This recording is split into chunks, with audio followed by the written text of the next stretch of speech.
오늘 우리에게 주시는 하나님의 말씀은 갈라디아서 3장 23절에서 29절까지의 말씀입니다. 갈라디아서 3장 23절에서 29절까지의 말씀을 교독하시고 마지막 절은 함께 합독하겠습니다. 믿음이 오기 전에 우리는 율법 아래에 매인바 되고 계시될 믿음의 때까지 갇혔느니라. 이와 같이 율법이 우리를 그리스도에게로 인도하는 초등교사가 되어 우리로 하여금 믿음으로 말미암아 의롭다함을 얻게 하려 함이라. 믿음이 온 후로는 우리가 초등교사 아래에 있지 아니하도다. 너희가 다 믿음으로 말미암아 그리스도 예수 안에서 하나님의 아들이 되었으니 누구든지 그리스도와 합하기 위하여 세례를 받은 자는 그리스도로 옷 입었느니라. 너희는 유대인이나 헬라인이나 종이나 자유인이나 남자나 여자나 다 그리스도 예수 안에서 하나이니라. 다 같이요. 너희가 그리스도의 것이면 곧 아브라함의 자손이요 약속대로 유업을 얻을 자니라. 아멘. 할렐루야. 오늘도 우리 예배 가운데 함께 하신 주님을 찬양합니다. 그리고 새벽을 깨워 기도에 향해 나오신 모든 성도님들께 하나님의 은혜와 평강이 함께 하시기를 기원드립니다. 우리가 어제 이 복음의 본질적인 은혜가 무엇인가, 즉 하나님의 은혜는 우리의 행위와는 상관없이 일방적으로 주어지는 하나님의 선언이요 언약을 이루어가시는 일방적인 하나님의 사랑이요 언약이다, 축복이다라고 말씀을 드렸습니다. 오늘 이 시간에는 믿음의 절대 가치가 무엇인가에 대해서 말씀을 나눔으로 은혜를 받고자 합니다. 오늘 말씀 23절에 보면 믿음이 오기 전에 믿음의 때까지라고 말씀을 합니다. 그리고 24절에 보면 믿음으로 말미암아라고 말을 하고 25절에 보면 믿음이 온 후로는 말을 하기도 하고 또 26절에 보면 다 믿음으로 말미암아라고 말합니다. 그러니까 이 요약해서 말을 하면 이 믿음과 율법은 관계가 있는 것 같지만 그러나 아무런 관계가 없다라고 말을 합니다. 무슨 말이냐면 유효 기간이 지났다. 즉 율법을 지켜서 사람이 의롭게 되거나 구원을 받은 것이 아니라 오직 예수 그리스도를 믿음으로 말미암아 우리가 구원을 받았다. 그러니까 오늘 우리가 읽었던 23절, 24절, 25절, 26절에 계속 믿음으로 말미암아, 믿음으로라고 말을 하고 있습니다. 그래서 24절에 보면은 율법의 이 용도에 대해서 말씀을 하고 있는데 24절 말씀입니다. 이같이 율법이 우리를 그리스도께로 인도하는 초등교사가 되어 우리로 하여금 믿음으로 말미암아 의롭다함을 얻게 함이라라고 말씀합니다. 여기서 이 초등교사라는 말은 번역을 제가 볼 때는 개정 지금 우리가 보고 있는 것보다 개역 성경에 보면 우리 이제 성도님들이 기억이 나시겠을 겁니다. 몽학 선생이라는 표현이 나와 있습니다. 그러니까 이 초등교사라는 표현보다는 몽학 선생이라는 표현이 저는 오늘 말씀을 이렇게 나타내는 데에 가장 적절한 것이 아닌가 생각이 됩니다. 무슨 말이냐면 이 몽학 선생이라는 말은 로마 시대의 귀족들에게 그러니까 귀족의 자녀들에게 있는 이 가정 교사를 몽학 선생이라고 말을 합니다. 그러니까 주로 로마가 다른 나라를 정복하면은 그 나라의 이제 지식인들, 학자들을 데려다가 자기의 자녀들을 이제 가정 교사로 이렇게 교육을 시킵니다. 노예인데 굉장한 지식인 엘리트죠. 다른 나라에서는 귀족이고 상위에 있는 그런 지식인들을 데려다가 종이로서 이제 포로를 끌어왔기 때문에 내 자식들에게 교사로서 가르치는데 이 몽학 선생은 유효기간은 대충 6살부터 16살까지로 이렇게 유효기간이 있으면서 성인이 된 나이를 이제 16살 이후로 이제 그렇게 로마 시대에 이제 정하고 있는데, 그래서 이 16살이 넘으면 이 몽학 선생은 더 이상 이 아이를 가르칠 수가 없고 필요가 없는 것입니다.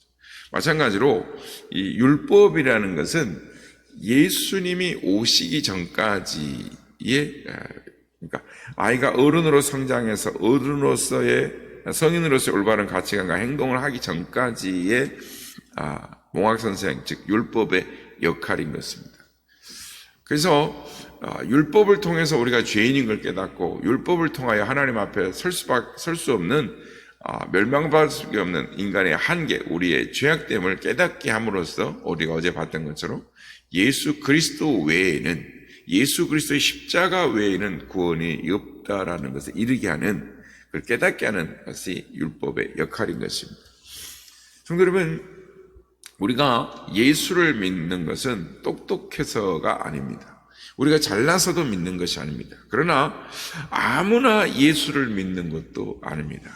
오직 하나님께서 창세 전에 택하신 자녀들만이 예수 그리스도를 믿는 것입니다. 그래서 믿음은 하나님의 이 순전히 하나님의 선물인 것입니다. 그래서 에베소서 2장 8절에 보면 너희가 그 은혜를 인하여 믿음으로 말미암아 구원을 얻었나니 이것이 너에게서 난 것이 아니요 하나님의 선물이다라고 말씀하는 것입니다. 여러분, 이 믿음은 이 절대 가치가 있습니다. 즉 우리가 가진 절대 가치는, 즉 믿음의 가치는 우리가 하나님의 아들, 딸이 되었다라는 것입니다. 26절에 보면 너희가 다 믿음으로 말미암아 그리스도 예수 안에 하나님의 아들이 되었으니 라고 말씀합니다. 여기서 중요한 표현이 하나 나옵니다. 그거는 예수 그리스도 안에, 그리스도 예수 안에라는, 그러니까 이 말은 사도 바울의 서신서, 그러니까 사도 바울이 입에 달고서 하는 말입니다. 그리스도 안에 있다, 우리가.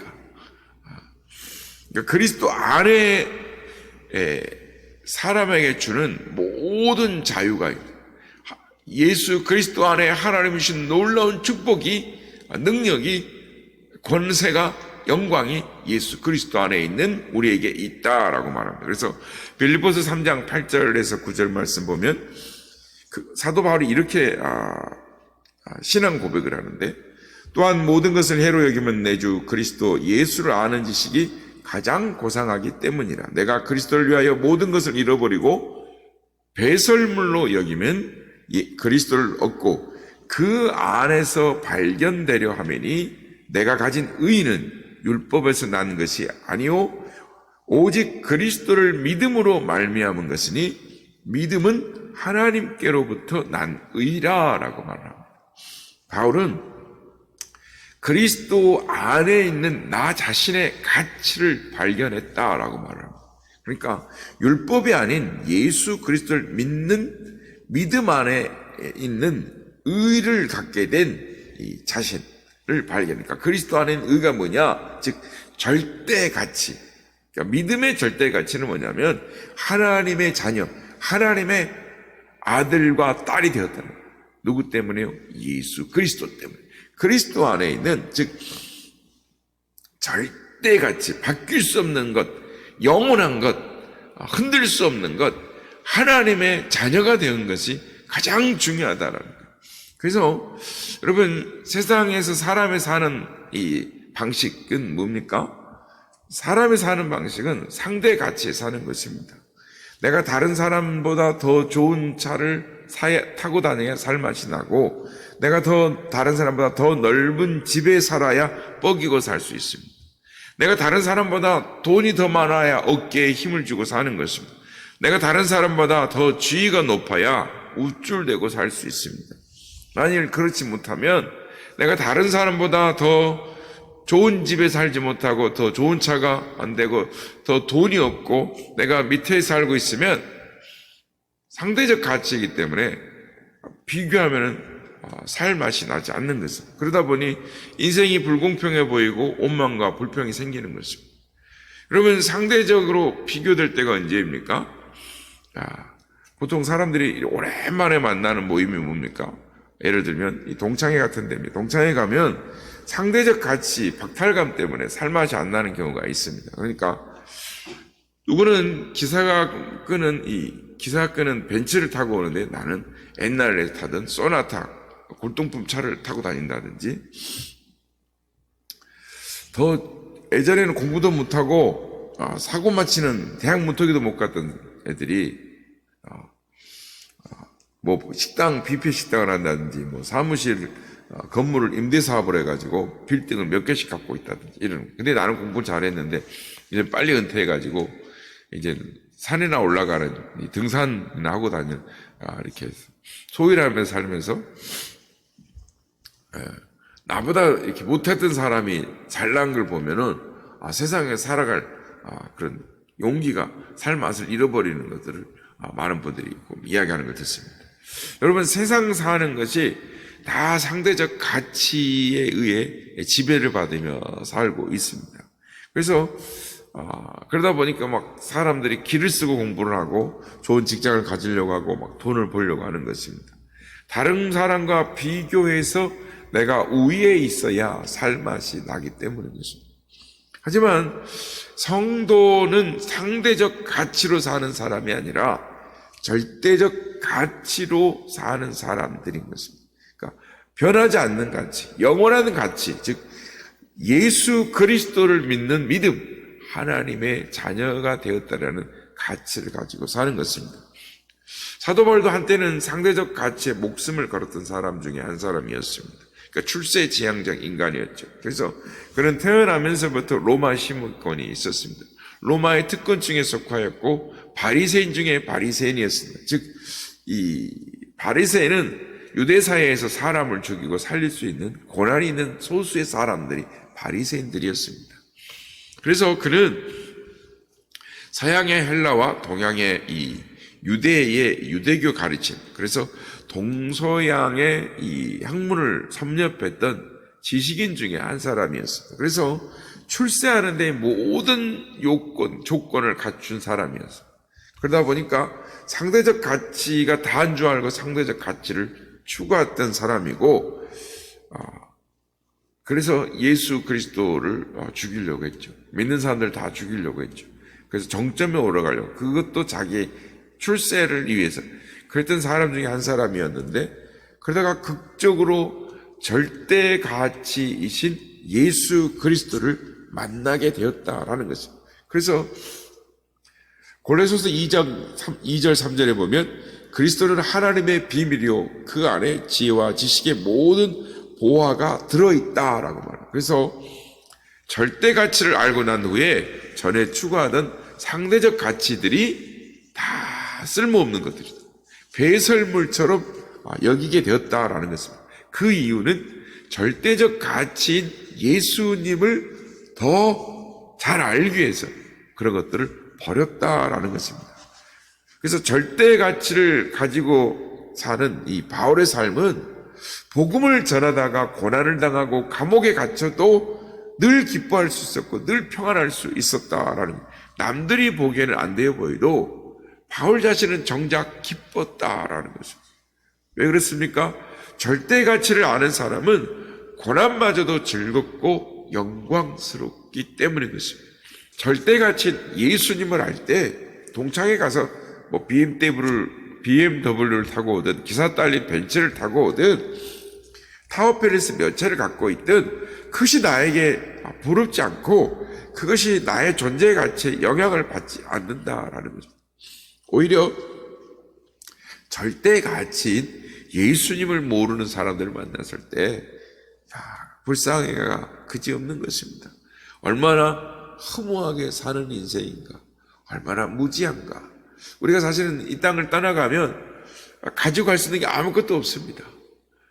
우리를 구원하고 우리를 하나님의 자녀 되게 하고 영원하는 가치, 영원토록 주 예수 그리스도한테 왕노릇하는 것은 절대 가치인 예수 그리스도밖에 없습니다. 성도 여러분, 예수를 믿는다라는 것, 그건 절대 가치를 소유하는 사람인 것입니다. 그러니까 예수님을 믿으면 행복할 수밖에 없는 것입니다. 그러니까 우리가 행복하기 위해서 예수를 믿는 것이 아니라, 복을 받기 위해서 예수를 믿는 것이 아니라, 예수를 잘 믿으면 그 안에 자유와 평강과 기쁨이 따라오기 때문에 자연스럽게 그 결과로 우리의 삶이 행복한 것입니다. 이렇게 사는 것이 그리스도인의 삶인 것입니다. 그래서 갈라디아서의 또 다른 이름이 뭐냐면 자유의 대헌장이다라고 말을 하는 것입니다. 성도 여러분, 우리가 받은 하나님의 은혜가 무엇인지, 우리가 가지고 있는 믿음의 절대 가치가 무엇인지를 깨닫는 우리가 되시길 바랍니다. 이 믿음의 가치를 알 때 모든 것으로부터 자유로울 수가 있는 것입니다. 그래서 우리는 먹기 위해서 사는 사람이 아니라 살기 위해서 먹는 사람들이죠. 그래서 사도 바울은 내게는 우리 주 예수 그리스도의 십자가 외에 결코 자랑할 것이 없으니 그리스도로 말미암아 세상이 나를 대하여 십자가에 못 박히고 내가 또한 세상에 대하여 그러하니라. 성도 여러분, 하나님이 우리에게 주신 가치가 무엇인지, 우리에게 주신 은혜가 무엇인지를 깨닫고 그 은혜에 기뻐하며 감사하며 세상에서 모든 것들로부터 매이지 아니하고 자유하며 승리하는 삶을 살아갈 수 있는 우리 모두가 다 되시기를 예수님의 이름으로 축복합니다.